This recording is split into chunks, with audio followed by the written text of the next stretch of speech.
बिस्मिल्लाहिर्रहमानिर्रहीम। अस्सलाम वालेकुम viewers, hello friends, Ubaid birds channel में आप लोगों का खुशामदीद। उम्मीद करता हूँ दोस्तों आप सब खैरियत से होंगे। अल्लाह आपको सेहत तंदुरुस्ती दे, अपने हिफ्ज़ व मान में रखें। तो आज की वीडियो बना रहा हूँ, कुछ भाइयों के सवाल हैं मेरे पास। तो एक भाई है हमारे साथ, मोहसिन मासूद, तो वो सवाल करते हैं, भाई एक बात बताओ, मैंने ये नुस्खा दिया है कबूतर को, फ़र्क नहीं दिया, कबूतर उड़ा नहीं, जब फ़ायदा ही नहीं होता नुस्खे में तो डालते क्यों हो वीडियो। तो मैं आपको बता दूं मोहसिन भाई कि इन्होंने जो मुझे ये कमेंट्स करी, मैंने बीच में आप लोगों से एक नुस्खा शेयर करा था, ठीक है, नुस्खा माजून के नाम से, जिसमें मैंने चीज़ का इस्तेमाल करा था अंबा हल्दी और सुंड और मुनक्का, ठीक है। तो ये तीन चीज़ों का एक मिक्सचर बनाया था और आप लोगों से शेयर करा था कि उस परिंदे को आप दो जो परिंदे की यानी कि परवाज़ आप लेना चाहते हो और वो यानी कि परवाज़ नहीं दे रहा आपको, तो इस पर इसी भाई ने कहा कि यार आप वीडियो बना के डाल देते हो तो असर करता नहीं है नुस्खा। तो मैं आपको मोहसिन भाई बताता चलूँ कि यार कोई ऐसी चीज़ नहीं है जो मैं आप लोगों से शेयर करता हूँ और उसका रिज़ल्ट ना हो, ठीक है। तो अल्लाह खैर करेगा। आपको अगर यानी कि वीडियो में समझ नहीं आई नुस्खे की तो आप अपने कबूतर को पहले फ़िट करो, ठीक है। तो इंशाल्लाह दोबारा आप इस चीज़ को लगाओ तो इंशाल्लाह ज़रूर आपको इसका रिज़ल्ट मिलेगा। तो मैंने जिस तरह बताया आपको कि आंबा हल्दी और सुंड और मुनक्का, ठीक है, ये तीन चीज़ें ऐसी हैं जो कबूतरबाजी की समझ लो कि मेन चीज़ें हैं। जिस तरह काली मिर्च मेन होती है ना, तो ये सुंड हो जाए या आंबा हल्दी हो जाए या मुनक्का हो जाए, तो ये चीज़ें मेन होती हैं। इनसे भाई मेरे के कबूतर उड़ते हैं और अच्छी अच्छी परवाज़ें भी देते हैं और शाम शाम तक भी उड़ते हैं कबूतर। लेकिन इन चीज़ों को जब खेला जाता है तो पहले अपने परिंदे को उस चीज़ के काबिल बनाया जाता है, ठीक है। अगरचे आपके परिंदे में उड़ने की उमंग है और आपका परिंदा यानी फ़िट बना हुआ है और अगर आप ये गोली उसे दो तो कबूतर ना उड़े, ये तो हो ही नहीं सकता। या तो आपने वीडियो देखी ही नहीं मेरी, या आपके पास कबूतर ऐसे हैं ही नहीं जो यानी इस नुस्खे के काबिल हो, ठीक है। अब जिस तरह छोटी सी आपको मिसाल दे दूं, पहली क्लास के बच्चे को बोलो कि यार मैट्रिक के 10वीं क्लास में बिठा देता हूँ और पेपर दे दो, तो वो नहीं दे पाएगा। वो क्या करेगा, वहाँ पेपर में लिखेगा तो सही लेकिन सारा गलत लिखेगा। जब आपका परिंदा तैयार नहीं होगा ना एक नुस्खे के लिए, आप उसे नुस्खा दोगे तो वो किसी काम पे नहीं आएगा नुस्खा, ठीक है। आंबा हल्दी कबूतर के कुंदे हल्के करती है, ठीक है। मुनक्का जो है आंतों में चिकनाई पैदा करता है और उसके अंदर यानी वज़न कम नहीं करने देता, ठीक है। तो जो सुंड है वो एक यानी आंतों में और गले के ये नालियों में जलन पैदा करती है, जिसकी वजह से कबूतर हवा में भागता है। तो ये तीनों चीज़ों का इस्तेमाल है। तो मैं आपको बता दूं कि ये गोली जो मैंने आपके लिए बनाई और चैनल पर शेयर करी, ये मैंने अपने ख़ुद एक परिंदे पे लगाई है और माशाल्लाह मेरा वो परिंदा बिल्कुल फ़िट हो गया और आज यानी कि उड़ता भी अच्छा है वो। पहले वो परिंदा मेरा 10 से 15 मिनट नहीं उड़ पा रहा था क्योंकि वो वज़न में था, उस काबिल नहीं था। तो इस गोली से वो अपना जिस्म बना चुका है और अब माशाल्लाह घंटे से भी ऊपर की उसकी परवाज़ हो चुकी है। तीसरी परवाज़ में वो घंटे से ऊपर निकल गया। तो यानी कोई भी चीज़ हम शेयर करते हैं ना तो उसका रिज़ल्ट होता है, ठीक है भाई मेरे। अगर मेरी बात से आप इत्तेफाक करो तो करो, वरना तो कोई बात नहीं, माज़रत चाहता हूँ अगर आपकी दिल आज़ारी हुई है, ठीक है। तो हमारे साथ इसी तरह और भी भाई हैं तो उनके भी सवाल हैं मेरे पास। तो एक और भाई हैं हमारे साथ, अयाज़ अली, तो ये कह रहे हैं, हबीब भाई मेरे कबूतर बीमार हो रहे हैं, उनका दाना हज़म नहीं हो रहा है, इसका कोई मेडिसन बताइए प्लीज़, ठीक है। तो अयाज़ अली मैं आपको बता दूं कि दाना अगर कबूतर आपका हज़म नहीं कर रहा, या तो आपके दाने में कोई कंप्लेन वगैरह आई है या आपने अपने कबूतरों का दाना चेंज करोगे तो ये मसले मसाइल होते हैं, हाजमे की प्रॉब्लम आती है, ठीक है। कबूतर बीठ मारता है, दाना ही साबुत निकाल देता है, ये मसला भी हो जाता है। क्योंकि जब कोई चीज़ में अगर जहर जैसी हो जाएगी तो कबूतर उसको हज़म नहीं करेगा। वैसे आपको मैं दो चीज़ें बता देता हूँ। आप पहली चीज़ नंबर पे ये करो कि थोड़ा सा गुड़ ले लो, गुड़ लेके पानी में हल करो, ठीक है, और अपने कबूतर को दो। इंशाल्लाह इससे आपका कबूतर का हाजमा चलेगा, आपका कबूतर बिल्कुल फ़िट हो जाएगा, ठीक है। तो अगरचे ये भी कि नहीं आपकी समझ में आ रहा तो फिर यानी मैंने एक हाजमे वाला पानी बनाया है, उसकी लिंक जो है मैं डिस्क्रिप्शन बॉक्स में दे दूँगा, ठीक है।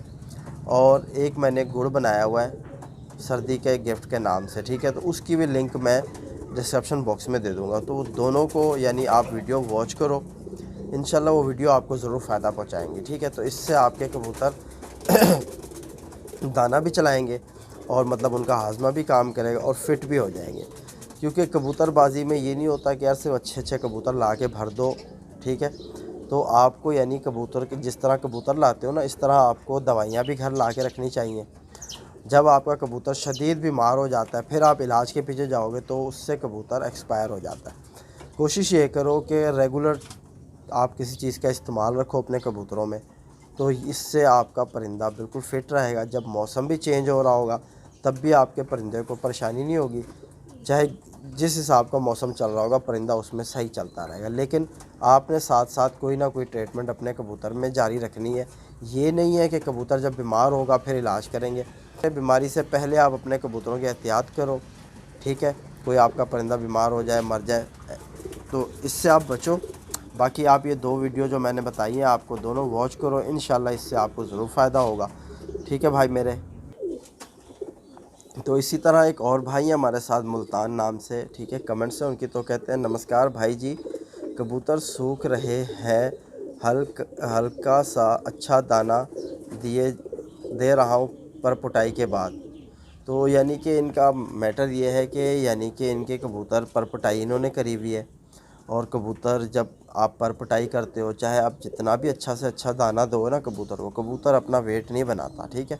क्योंकि वो दाने से उसका खून बन रहा होता है। कबूतर जब आपका कबूतर वेट तब बनाएगा जब उसके यानी कि बाहर के 3 पर रह जाएंगे, 9वीं 10वीं 8वीं जब रह जाएगी तो ही आप देखोगे तब कबूतर अपना वज़न बनाना शुरू करेगा।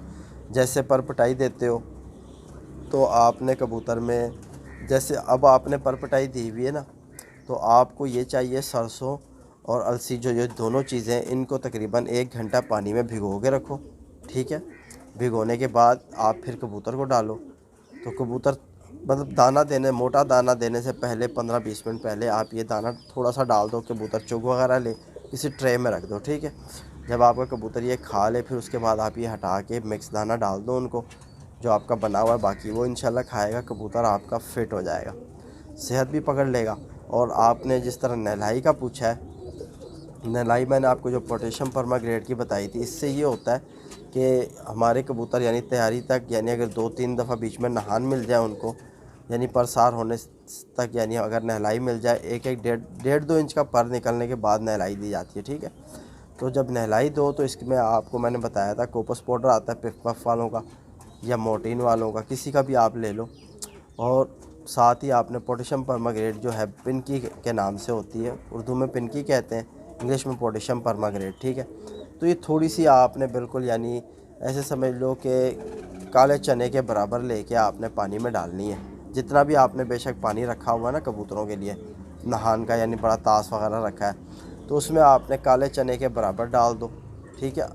तो वो पानी बिल्कुल नीले कलर का हो जाएगा। उसमें आपने कोपस पाउडर डाल के अच्छे से मिक्स करना है। तो वो आपको लगेगा कि यानी कि ना ही वो वाइट दिखेगा ना ही वो ब्लू दिखेगा, ठीक है। तो जब पानी का कलर ये बन जाए फिर आप अपने कबूतरों को दो। तो आपके कबूतर जब ये नहाएंगे इंशाल्लाह उससे क्या होगा, कबूतरों में जो है मक्खियाँ भी नहीं आएंगी, जो होंगी वो भी निकल जाएंगी। और जब कबूतर ये पानी पिएगा, इसके अंदर जो कीड़े वगैरह होंगे जिसमें वो भी बाहर आ जाएंगे और कबूतर आपके फिर यानी सेहत पकड़ना शुरू कर देंगे। और जिस तरह मैंने आपको बताया कि भोरे भी आप डाल रहे हो, तो इस अभी देख सकते हो जिस तरह गर्मियाँ आ रही हैं, मतलब मैं तो कराची की बात कर रहा हूँ, पता नहीं आप कहाँ से हो, ठीक है। कराची में जैसे लू चल रही है, तो इस दौरान हमने ये करना है, कच्ची पक्की रोटी बना लेनी है कबूतर की, यानी 70-80% तक रोटी जब पक जाए उसको आप लेके अच्छे से उसको यानी मशीन में डाल के ग्राइंडर कर लो। आप 1 से 1.5 चम्मच सिर्फ देसी घी का लो, ज़्यादा नहीं लो। बिरयानी खाने वाला 1 चम्मच देसी घी का वही लेके उन भोरों के ऊपर डाल के अच्छे से हल करके उनको मिक्स करके कबूतरों को दो। देसी घी का इस्तेमाल ज़रा कम रखो, ठीक है। तो इंशाल्लाह कबूतर जो है ना आपके जान में भी आ जाएंगे। और जिस तरह आपको दाना बताया, अलसी और जो है सरसों, इसको आप अलहदा कर लो, पानी में भिगो के 1 घंटे के बाद आप ये चीज़ को डालो उनके आगे। सुबह नाश्ते में आप कबूतर को भोरे दो और इस तरह दो कि 8-8 10-10 दाने रोटी के सबको मिल जाए। ये ना हो कि कबूतर उससे पेट भर ले, फिर वो बाद में दाना दूसरा खाएगा नहीं। थोड़ा सा देना है कि हर कबूतर को 8-10 दाना मिल जाए भोरे का। फिर उसके बाद आपने दोपहर को उनके पास जाना है, 2 बजे के करीब आप उनको मतलब ये वाला दाना दो, बारीक दाना अलसी और सरसों। फिर उसके बाद यानी कि 15 मिनट तक वो दाना पड़ा रहा है, सामने खा ले, फिर हटा लो, फिर मोटा दाना डाल दो, कबूतर दाना वाना फिट करके खा ले। फिर उसके बाद पानी रख दो, कबूतर को पानी वानी पिलाओ और कोशिश करो कि हर 1.5 से 2 घंटे में आप कबूतर को हाथ से पानी पिलाओ, अगरचे आपके पास इतना टाइम है, क्योंकि कबूतर जो है वक्फे वक्फे से पानी लेता रहेगा। अगर आप रख दोगे वो यानी 1-2 दफ़ा पी के चला जाएगा, फिर नहीं आएगा। प्यासा भी बैठा रहता है तो आता नहीं है पानी के लिए। जब आप नया ताज़ा पानी रखोगे तो हर परिंदा आके दोबारा पानी पीता है, ठीक है। तो ये प्रोसेस आप जारी रखो, कबूतर भी सेहत में आ जाएंगे। नहलाई भी आपको बता दी है, सारा कुछ मैंने आपको बता दिया है। बाकी यानी इस पर मेरी वीडियोस भी तकरीबन 2 महीने पहले बनाई थी मैंने, कि आपने पर पटाई के दौरान किस तरह क्या दाना इस्तेमाल करना है, सारा कुछ। उसकी अगर लिंक जो है वो भी डिस्क्रिप्शन बॉक्स में दे दूँगा। तो उम्मीद करता हूँ आज की वीडियो आप भाइयों को फ़ायदा पहुँचाएगी, और फिर मुलाकात होगी किसी नेक्स्ट वीडियो में। और मेरा एक और चैनल है हबीब कबूतरबाजी का, वहाँ भी विज़िट करो। तो कबूतरबाजी के हवाले से ही बताता हूँ कोई पॉइंट, ठीक है। तो उम्मीद करते हैं फिर मुलाकात होगी। अल्लाह हाफ़िज़।